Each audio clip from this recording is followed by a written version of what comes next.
사랑하는 행복한 교회 성도 여러분, 이 영상을 보시는 하나님 나라의 귀한 자녀 여러분, 오늘은 2021년 12월 21일 화요일입니다. 오늘부터 매일 성경 빌레몬서가 시작됩니다. 먼저 서론 부분을 잠깐 살펴보겠습니다. 빌레몬서는 한 장으로 된 짧은 편지입니다. 먼저 역사적 배경과 특징에 대해서 좀 알아보겠습니다. 먼저 편지를 기록한 저자였던 이 바울의 상황은 예수에 대한 증거 때문에 감옥에 갇혀 있는 상태였습니다. 전통적인 견해로서는 가이사라에서 로마로 압송되어 가택 연금 상태에서 기록했다고 생각하는데, 그 근거로는 사도행전 28장 30절부터 31절까지로 보고 있습니다.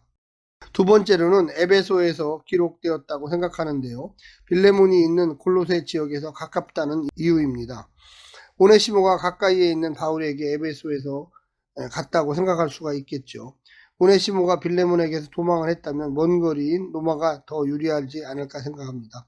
여러 가지 정황상 현재로서는 로마에서 기록되어졌을 가능성이 높고요. 아마도 주후 59년부터 62년 사이에 로마에서 재판을 기다리면서 바울이 기록했던 것으로 볼 수가 있겠습니다.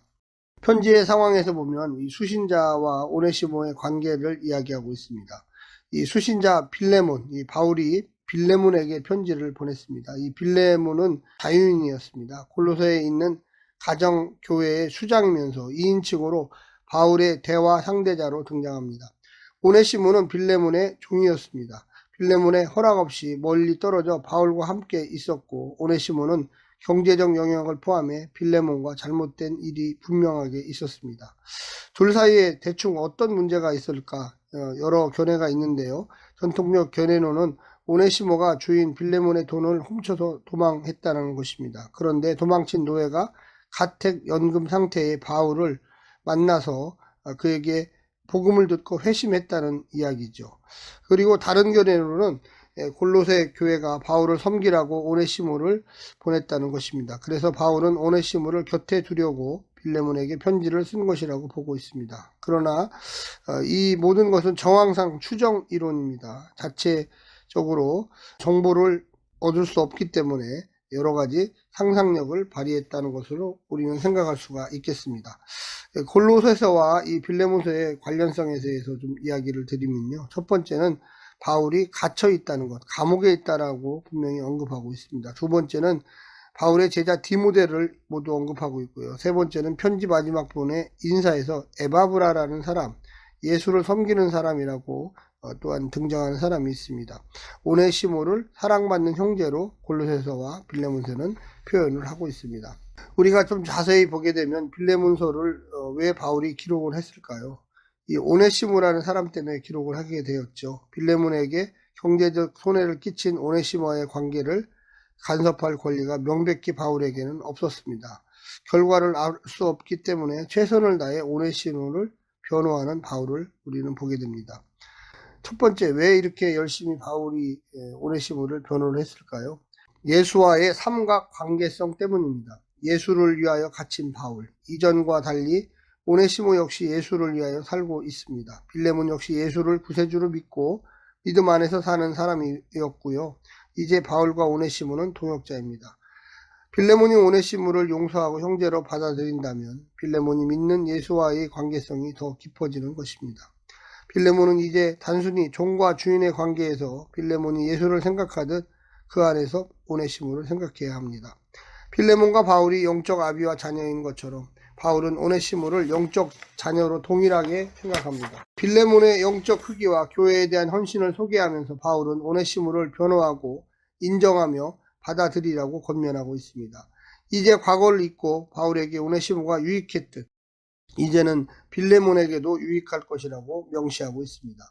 이 모든 기록하는 수사적인 방법은 바울, 빌레몬, 오네시모 좋은 관계성을 형성하도록 예수 안에서 형제임을 암시하고 있습니다. 성경에 등장하지는 않지만 초대 교부들은 빌레몬이 오네시모를 받아들였고 이후 오네시모는 골로새 교회의 교부가 되었다고 생각하고 있습니다. 그래서 이 편지는 성공적인 편지라고 자평할 수 있겠습니다. 이 내용을 좀 자세하게 좀 보게 되면요. 사람 중심으로 좀 보겠습니다. 오네시모의 진실한 회심. 오네시모는 무익한 자였습니다. 예수를 믿기 전 주인에게 손해를 끼친 자였습니다. 그러나 회심한 자였습니다. 삶의 전체를 회심하여 바울에게 인정받은 자였습니다. 바울은 자신과 오네시모를 동일시하면서 변호하도록 했을 정도로 인정을 했습니다. 믿음의 수용이요 삶의 변화가 확실히 된 자로서 우리는 오네시모를 이야기할 수 있겠습니다. 마지막으로는 책임을 수용하는 자. 빌레몬의 처분을 기다리며 바울이 편지를 기록하도록 하는 책임을 지려고 했습니다. 회심 이후에 변화된 삶과 회심 이전의 삶을 반성하고 참여하는 내용을 담고 있습니다. 두 번째는 추천자 바울입니다. 오네시모의 추천자인 이 바울은 인생의 문제를 가지고 살아가는 회개하는 그리스도인을 재발견하여 사회인으로 나서도록 돕고 과거를 청산하고 미래를 향하여 적극 개입하는 모습으로 바울이 보여지고 있습니다. 사도와 복음 전도자로서의 신실함을 보여주고 있는데 말씀 전환과 그 복음으로 인한 회개의 열매가 있는 바울이 보여지고 있습니다. 사람을 귀히 여기는 모습으로 추천자 바울이 보여집니다.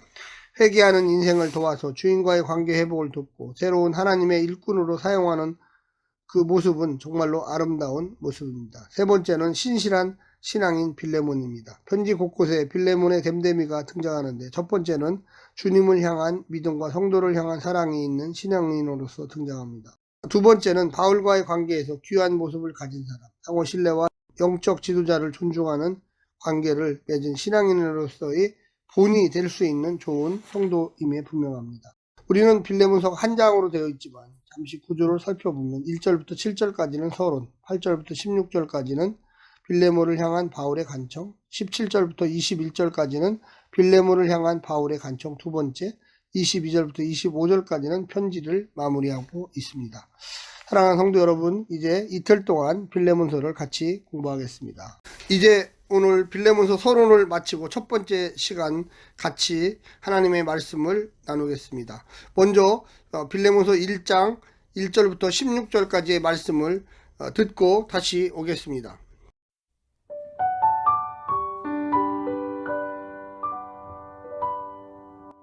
빌레몬서 1장. 그리스도 예수를 위하여 갇힌 자 된 바울과 및 형제 디모데는 우리의 사랑을 받는 자요 동역자인 빌레몬과 자매 아비아와 우리와 함께 병사된 아키뽀와 내 집에 있는 교회에 편지하노니 하나님 우리 아버지와 주 예수 그리스도로부터 은혜와 평강이 너희에게 있을지어다.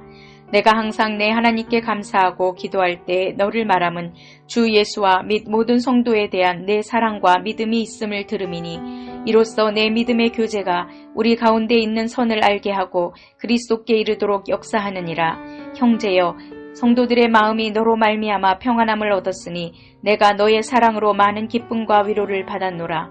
이러므로 내가 그리스도 안에서 아주 담대하게 내게 마땅한 일로 명할 수도 있으나 도리어 사랑으로서 간구하노라. 나이가 많은 나 바울은 지금 또 예수 그리스도를 위하여 갇힌 자 되어 갇힌 중에서 낳은 아들 오네시모를 위하여 내게 간구하노라. 그가 전에는 내게 무익하였으나 이제는 나와 내게 유익함으로 내게 그를 돌려보내노니 그는 내 신복이라. 그를 내게 머물러 있게 하여 내 복음을 위하여 갇힌 중에서 내 대신 나를 섬기게 하고자 하나 다만 내 승낙이 없이는 내가 아무것도 하기를 원하지 아니하노니 이는 너의 선한 일이 억지같이 되지 아니하고 자의로 되게 하려 함이라. 아마 그가 잠시 떠나게 된 것은 너로 하여금 그를 영원히 두게 함이리니 이후로는 종과 같이 대하지 아니하고 종 이상으로 곧 사랑받는 형제로 둘 자라. 내게 특별히 그러하거든 하물며 육신과 주 안에서 상관된 내게랴. 오늘 본문의 내용은 감옥에 있는 바울이 감옥에 있을 때 만난 오네시모에 대해 오네시모의 주인 빌레몬에게 편지하는 내용입니다. 오늘 본문은 편지의 시작 부분입니다. 잠깐 구분을 해본다면 1절부터 7절까지는 편지의 도입으로서 발신자와 수신자, 문안인사와 감사와 기도에 대해서 기록하고 있습니다. 8절부터 16절까지는 빌레몬을 향한 바울의 간청, 도입과 오네시모에 대한 변호, 빌레몬을 향한 바울의 간청, 오네시모에 대한 설명을 이야기하고 있습니다. 바울은 감옥에 있는 동안 오네시모를 만나 복음을 전했고 오네시모는 예수를 믿고 거듭난 그리스도인이 되었습니다. 바울은 오네시모와 함께 사역하고 싶었지만 그가 빌레몬의 노예임을 알았기에 주인 빌레몬의 허락을 얻는 것이 순서라고 생각하고 자신의 기대와 권면을 담은 편지와 함께 오네시모를 빌레몬에게 보냈습니다. 아마도 바울의 로마 1차 투옥대인 것 같습니다. 시기적으로는 추후 59년부터 62년 사이 생각하고 있습니다. 오늘 내용을 좀 더 정리해 보면요. 첫 번째는 감사입니다. 빌레몬의 믿음과 사랑. 이 로마의 바울은 골로새의 빌레몬이 예수님과 성도들에게 보인 믿음과 사랑의 소식을 듣고 감사하고 있습니다. 성도들을 생기 있게 하는 그의 사랑이 사도들에게 기쁨이 되었습니다. 바울은 그가 앞으로도 하나님이 행하신 선한 구원의 역사를 깨닫되 특히 오네시모를 향한 하나님의 구원 역사를 알아보고 더욱 알찬 믿음의 교제를 나눌 수 있도록 기도하고 있습니다. 골로새 성도들을 향한 바울의 사랑과 믿음을 이제 오네시모를 향해서도 베풀기를 간청하고 있는 것입니다. 두 번째는 간구라고 할 수 있겠습니다. 오네시모를 향한 사랑입니다. 이제 오네시모는 예전에 빌레몬에게 손해를 입히고 도망한 노예가 아닙니다. 예수님을 만나 그분을 위해서 유익을 끼치는 신실한 그리스도의 종이 되었습니다. 예수님이 오네시모를 받아주었고 바울이 받아주었으니 이제 빌레몬의 차례라는 것이죠. 사도는 무익했던 종을 향한 빌레몬의 용납의 사랑을 강요하지는 않습니다. 대신 간절하게 부탁하고 있습니다. 자신의 아들로 형제로 심장으로 여기는 오네시모를 빌레몬도 받아달라고 간청하는 것입니다. 마지막 세 번째는 기대입니다. 종이 아니라 형제로 환대해달라는 것이죠. 인간적으로만 생각하면 피해를 입히고 도망한 종을 용납하기가 어렵습니다. 그의 변화가 진정한 변화인지도 가늠하기도 어렵습니다. 하지만 하나님의 안목으로 보면 그의 도망조차 사실은 하나님께서 그를 부르시는 과정이었습니다. 한 주인으로부터 도망하지 않았다면 진정한 주인 예수님을 만나지 못했을 수도 있습니다. 결과로 모든 것을 정당화하는 것은 아닙니다. 다만 인간적인 유불리만을 따지지 말고 하나님의 경륜을 생각하여 이제 오네시모를 종이 아니라 형제로 받아주기를 간절히 기대하고 있습니다. 우리가 이 땅에 살면서 정말로 나에게 해를 끼치고 여러 가지 고통을 주었던 사람을 용납하고 사랑하고 그가 예수님을 만나 한 형제자매가 되기를 원한다면 어떻게 하겠습니까? 우리 행복한 교회 성도들, 이 영상을 보시는 하나님 나라의 귀한 자녀들도 한 번 정도 생각해 보시기를 바랍니다. 바울의 간청처럼 우리가 정말로 회개하고 돌아왔다면 가슴을 열고 그를 한 형제 자매로 받아두는 것이 마땅하다고 생각합니다. 오늘 하루도 힘내시고 하나님의 놀라운 축복 가운데 사시기를 간절히 부탁드립니다. 샬롬.